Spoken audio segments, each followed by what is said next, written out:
మావా, ఎలా ఉన్నారు మావా? అందరూ చల్లగా ఉన్నారని అనుకుంటున్నాను. నేను కూడా చల్లగా ఉన్నాను. వీడియో చేసి చాలా రోజులు అయిపోయింది మావా.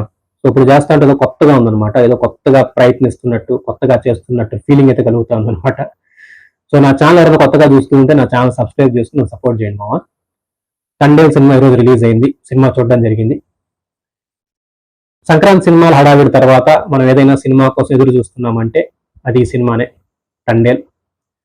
నాగ చైతన్య అండ్ సాయి పల్లవి జంటగా నటించిన సినిమా. కార్తికేయ 2 లాంటి ఒక అద్భుతమైన సినిమాతో తెలుగులోనే కాదు పాన్ ఇండియా వైడ్గా ఒక చిన్నపాటి సెన్సేషన్ క్రియేట్ చేసిన చందు మొండేటి గారు ఈ సినిమాకి దర్శకత్వం వహించారు మామ. ఇది ఒక రియల్ ఇన్సిడెంట్ ని ఆధారంగా బేస్ చేసుకుని తీసిన సినిమా అనమాట. నాకైతే ఆ రియల్ ఇన్సిడెంట్ గురించి అంతగా తెలియదు, జస్ట్ పైనే అంత డీప్ గా అయితే తెలియదు మామ. ఈ సినిమా రిలీజ్ కాకముందే ఈ సినిమా మీద బీభత్సమైన పాజిటివ్ అయితే ఉంది. సో నాగ చైతన్య గారి కెరీర్ లో ఇది ఫస్ట్ 100 crores మూవీ అవుతుందని సినిమా రిలీజ్ కాకముందే మంచి పాజిటివ్ వైబ్స్ అయితే ఉన్నాయన్నమాట. సో అది 100 crores మూవీ అవుతుందా లేదా, సినిమా ఎలా ఉందన్నది వీడియోలో చూద్దాం. సో తీసుకున్న పాయింట్ నేను చెప్పాల్సిన పని లేదు, మీకు ట్రైలర్ చూస్తే అర్థమవుతుంది. ఫస్ట్ హాఫ్ అయితే చాలా బాగుంది మామ, నిజంగా చాలా అంటే చాలా బాగుంది అనమాట. సాంగ్స్ కానీ ఆ లవ్ ట్రాక్ కానీ సూపర్ అనిపించింది. ఎస్పెషలీ ఆ ఇంటర్వెల్ ట్రాక్ అయితే చాలా అంటే చాలా బాగుంది. సో ఇంటర్వెల్ బ్లాక్ అయితే ఈ సినిమా పెద్ద ప్లస్ మామ. కానీ సెకండ్ హాఫ్ వచ్చేసరికి కొంతవరకు తగ్గింది మామ. సో ఫస్ట్ హాఫ్ లో ఉన్నంత ఊపు ఉత్సాహం, అంటే ఫస్ట్ హాఫ్ లో మనం బాగా కనెక్ట్ అవుతాం ఎమోషనల్ గా ఆ లవ్ ట్రాక్ కి. బట్ సెకండ్ హాఫ్ లో కొంతవరకు అటు ఇటు అయిన ఫీలింగ్ అయితే కలిగింది. అంటే ఫస్ట్ హాఫ్ లో ఎక్స్పెక్టేషన్స్ బాగా పెరుగుతాయి అనమాట, సెకండ్ హాఫ్ వచ్చేసరికి కొంతవరకు తగ్గుద్ది.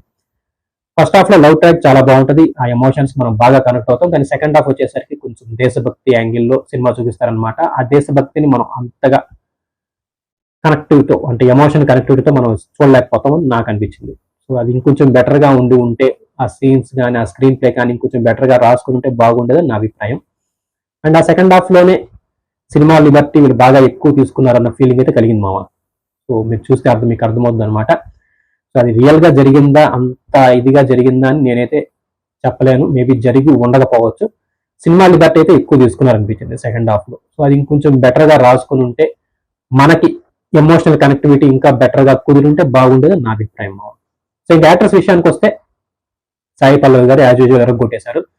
బట్ ఆ శ్రీకాకుళం స్లాంగే ఆవిడకి అంతగా పట్టు రాలేదేమో అనిపించింది. సో అక్కడక్కడ పర్లేదు కానీ అక్కడక్కడ కొంచెం తేడా కొట్టింది మామ. సో స్లాంగ్ అది అంతగా ఆవిడకి సెట్ అవ్వలేదు అనిపించింది. యాక్టింగ్ పరంగా, ఎక్స్ప్రెషన్స్ పరంగా, డ్యాన్స్ పరంగా అయితే ఆవిడ యాజ్ యూజువల్ ఎరగొట్టేశారు అనమాట. నాగ చైతన్య సూపర్గా చేశాడు మామ. నాగ చైతన్య సినిమాకి తన నటన పరంగా మెరుగుపడుతూనే ఉన్నాడనమాట. ఇందులో చాలా బాగా చేశాడు, కొన్ని సీన్స్ అయితే సూపర్ అనిపించాడు. సో నాగ చైతన్యకి ఇది తన కెరీర్ లో one of the best film అవుతుంది, యాక్టింగ్ పరంగా అండ్ సినిమా పరంగా కూడా. ఇంకా చాలా మంది సపోర్టింగ్ క్యాస్ట్ ఉంది, అందరూ వాళ్ళ రోల్స్ అయితే న్యాయం చేశారు మామ. బట్ సినిమా మొత్తం అయిపోయాక మనకి ఎవరు అంతగా గుర్తుండరు వీళ్ళిద్దరు తప్ప. సో అది కొంచెం మైనస్ అనమాట. ఇంకా అదర్ క్యారెక్టర్స్ కూడా ఇంకొంచెం ఎస్టాబ్లిష్ చేసి ఉంటే బాగుండేదని నా అభిప్రాయం. ఇంకా technically my favourite music director డిఎస్పికి ఈ సినిమా చాలా పెద్ద ప్లస్ అనమాట. సో డిఎస్పి గారు ఈ సినిమాకి తన ప్రాణం పెట్టేశారు. సో చాలా అంటే చాలా బాగా చేశారు మామ. సాంగ్స్ అయితే చాలా బాగున్నాయి, బ్యాక్గ్రౌండ్ మ్యూజిక్ అయితే ఎరగొట్టేశారు. బ్యాక్గ్రౌండ్ మ్యూజిక్ ఈ సినిమాకి చాలా పెద్ద ప్లస్, చాలా సీన్స్ ఎలివేట్ చేసింది అనమాట. సో డిఎస్పి గారి మ్యూజిక్ వింటూ ఉంటే నాకు పాత డిఎస్పి గుర్తొచ్చారు. ఈ మధ్య కాలంలో పుష్ప 2 లాంటి బీభత్సమైన హిట్ కొట్టినా కూడా ఎక్కడో ఒక చిన్న వెలుతుండేది. బట్ ఈ సినిమాతో డిఎస్పి బ్యాక్ అని చెప్పొచ్చు అనమాట. డిఎస్పి ఎరగొట్టేశాడు. సినిమాటోగ్రఫీ చాలా బాగుంది మామ. ప్రొడక్షన్ క్వాలిటీ చాలా రిచ్ గా అనిపించింది. ఎడిటింగ్ ఇంకొంచెం బెటర్ గా ఉండి ఉండొచ్చు, అండ్ స్క్రీన్ ప్లే ఇంకొంచెం బెటర్ గా ఉండి ఉండొచ్చు, ఎస్పెషల్లీ సెకండ్ హాఫ్ లో. సో సెకండ్ హాఫ్ లో మనం దేశభక్తి యాంగిల్, ఆ దేశభక్తిని మనం ఇంకొంచెం ఎమోషనల్ కనెక్టివిటీతో తీసుకుంటే బాగుండేదని నా అభిప్రాయం. అండ్ డైరెక్టర్ చందు మొండేటి గారు, సో ఆయన తీసుకున్న సబ్జెక్టు రియల్ ఇన్సిడెంట్. సో ఆ రియల్ ఇన్సిడెంట్ కి కొంచెం సినిమా లిబర్టీని బాగా యాడ్ చేశారనిపించింది. ఆ సెకండ్ హాఫ్ ఇంకొంచెం బెటర్ గా రాసుకుని ఉంటే, ఇంకొంచెం బెటర్ గా తెరకెక్కించుంటే బాగుండేదని అభిప్రాయం. సో ఓవరాల్ గా దర్శకుడుగా ఒక 80-85% వరకు ఆయన సక్సెస్ అయ్యారు మామ. సో కార్తికేయ 2 తర్వాత ఆయన ఖాతాలో మరో హిట్ పడిందని నా అభిప్రాయం. సినిమా అయితే నాకు నచ్చింది మామ. సో మీకు కూడా నచ్చచ్చు.